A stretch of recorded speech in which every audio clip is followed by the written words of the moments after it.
Selamat petang, salam sejahtera. Terima kasih karena bersama dengan saya di Nazilin Unity Channel. Sebelum kita teruskan isu hangat pada petang ini, jangan lupa tinggalkan komen Anda, tekan butang subscribe untuk mendapatkan isu-isu terkini, dan bagi mereka yang belum tekan butang subscribe, tekan butang subscribe itu adalah percuma. Saudara-saudara, kemarin Anwar Ibrahim, Perdana Menteri kita, mendedahkan satu pendedahan yang luar biasa. Satu pendedahan yang mengejutkan semua rakyat Malaysia. Apabila buat kali keduanya, Anwar Ibrahim mendedahkan bahawa ada anak menantu bekas Perdana Menteri yang menerima projek bernilai jutaan ringgit, bahkan ada yang bernilai berbilion ringgit. Sehingga Anwar Ibrahim kata, Anda boleh mengkritik saya di dalam pelantikan Nurul Izzah sebagai penasihat ekonomi yang tidak dibayar gaji itu. Tapi Anwar Ibrahim kata, sesiapa yang mau mengkritik, dia terbuka. Tetapi tidak wajar bagi mereka yang beliau kata telah memberi projek kepada anak menantu maupun kroni dengan nilai jutaan ringgit dan bilion ringgit untuk mengkritik beliau, kata Anwar Ibrahim. Saya bersetuju dengan kata-kata Anwar Ibrahim itu, yaitu janganlah cuba-cuba meludah muka Anwar Ibrahim kalau sendiri pula ludah terkena muka sendiri. Malam ini kita akan coba merungkai, bagi Anda yang terus mengikutinya, malam ini kita akan coba rungkai siapakah anak menantu bekas Perdana Menteri yang dimaksudkan oleh Anwar Ibrahim ini. Ada orang yang mengaitkan dengan Ismail Sabri Yaakob, ada yang mengaitkan dengan Muhyiddin Yassin, ada yang coba mengaitkan dengan Tun Mahathir Mohamad, ada juga yang coba mengaitkan dengan dengan Datuk Seri Najib Tun Razak. Namun demikian, yang mengejutkan kita ialah apabila seorang pemimpin UMNO, yaitu ahli Majlis Kerja Tertinggi UMNO, yaitu Muhammad Puad Zarkasi, memberikan satu petunjuk yang merujuk kepada Muhyiddin Yassin. Apabila beliau mengatakan, siapa anak menantu yang didakwa mendapat projek yang telah didedahkan oleh Anwar Ibrahim itu. Sebelum kita ulas lebih dan kita bongkar dengan lebih dalam lagi, mohon kiranya Anda semua yang mengikuti ulasan kali ini, boleh tinggalkan komen Anda dan tolong berikan komen siapa agak-agaknya anak bekas Perdana Menteri ini, anak menantu bekas Perdana Menteri ini, dan adakah isyarat yang diberikan oleh Puad Zarkasi ini yang merujuk kepada Muhyiddin Yassin adalah betul. Puad Zarkasi mengatakan siapa anak menantu yang didakwa mendapat projek melalui sidang media Anwar Ibrahim kemarin. Beliau berkata demikian bagi mengulas lanjut kenyataan Perdana Menteri Datuk Seri Anwar Ibrahim yang menyebut tentang projek diterima oleh anak menantu dalam kenyataannya di media semalam. Dalam sidang media Perdana Menteri masih menyebut tentang ada anak menantu dapat projek. Puad Zarkasi menimbulkan pertanyaan yang perlu kita jawab bersama-sama. Siapa dia dan dia menantu siapa? Wah, ini persoalan yang amat menarik. Siapakah anak menantu itu? Siapakah menantu itu? Dan siapa pula Perdana Menteri yang dimaksudkan itu? Tetapi menurut Puad Zarkasi, dalam posting beliau sebelum ini, beliau pernah membangkitkan bahawa menantu Muhyiddin, ketika Muhyiddin menjadi Perdana Menteri yang ke-8, didakwa dapat projek NIIS, Jabatan Immigration, yang bernilai RM1.16 bilion. Itu yang dikatakan oleh Puad Zarkasi dalam tulisan terkini beliau melalui hantaran di Facebooknya.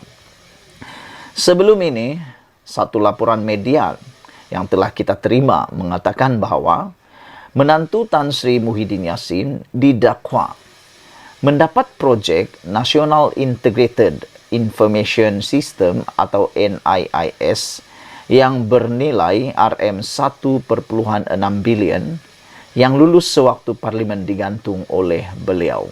Wow, ini memang menarik apabila media sendiri yang melaporkan menantu Tan Sri Muhyiddin Yassin, yaitu menantu Muhyiddin Yassin dikatakan telah pun menerima projek NIIS bernilai 1,6 bilion yang lulus sewaktu parlimen digantung oleh beliau.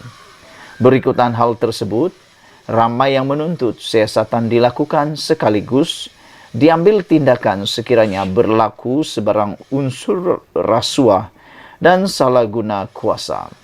Kita pun memang sebagai pemerhati politik dan pengikut kepada perkembangan politik Malaysia, bahkan saya pembenci kepada rasuah, saya menolak rasuah, saya mengutuk rasuah yang berlaku dalam Malaysia. Saya bersetuju dengan apa yang Puan Zarkasih tuntut ini, yaitu supaya jika wujud rasuah dan salah guna kuasa, mereka perlu mendedahkan, bahkan ambil tindakan dan pendakwaan dengan segera. Jangan pilih-pilih bulu, kerana menurut Hakim Malaysia, yaitu Hakim Colin Lawrence Quera, beliau berkata, di sisi undang-undang tidak ada yang lebih tinggi, semuanya sama rata. Sama ada dia adalah bekas Perdana Menteri, dia adalah Perdana Menteri, dia siapapun, kalau ada bukti wujud rasuah dan salah guna kuasa, perlu segera dilakukan pendakwaan dan tindakan segera. Pendedahan pun kita nak lihat juga. Dan berita terkini yang kita terima mengesahkan, sumber dalaman SPRM mengesahkan, SPRM siasat kemungkinan salah guna kuasa dalam kontrak menantu bekas Perdana Menteri. Wow, ini menarik. Nampaknya SPRM benar-benar sudah pun mengesahkan bahawa SPRM sedang menyiasat pemberian satu kontrak lumayan untuk menantu seorang bekas Perdana Menteri. Sumber itu yang enggan dinamakan berkata, siasatan anti rasuah itu memfokuskan kemungkinan berlaku salah guna kuasa berkaitan sistem immigration bersepadu nasional NISS. SPRM sedang menyiasat bagaimana kontrak itu diberikan dan kaitan syarikat itu dengan mereka yang berkuasa ketika itu, kata beliau. Menurutnya, bukti baharu berhubung kes itu muncul, termasuk projek terbabit, telah diklasifikasikan projek sakit kerana hanya mencapai sedikit kemajuan. Inilah yang kita benci dengan perbuatan rasuah dan salah guna kuasa. Sepatutnya tidak layak mendapat projek tersebut kerana tidak mampu, tetapi oleh kerana wujudnya kronisme dan juga wujudnya salah guna kuasa dan rasuah, maka lihatlah apa yang berlaku. Projek jadi projek sakit dan tidak ada kemajuan. SPRM juga menurut sumber mungkin akan memanggil anggota kanan kerajaan terlebih dahulu sebagai sebahagian siasatannya. Saudara-saudara sekalian, menantu Muhyiddin, Adlan Barhan, dinamakan dalam laporan media pada tahun 2020. Beliau dikaitkan dan mungkin merupakan pemain utama dalam kontrak untuk NIIS. Menurut laporan The Vibes, Adlan didakwa mempunyai kaitan dengan seorang daripada pendalu projek itu, yaitu penyedia penyelesaian keselamatan 5F Holdings Inc. Tetapi pengarah urusan kumpulan S5, Syed Muhammad Hafiz Jamalul Lail, dipetik The Edge pada tahun 2021 sebagai berkata, dalam kalangan hubungan politiknya termasuk Adlan, tidak orang yang terbabit dalam S5. Sistem itu dilaporkan dicadangkan Muhyiddin ketika menjadi Menteri Dalam Negeri di bawah Kerajaan Pakatan Harapan dari tahun 2018 hingga tahun 2020. Selepas sistem kawalan Immigration Nasional dibatalkan Muhyiddin akibat kos yang tinggi.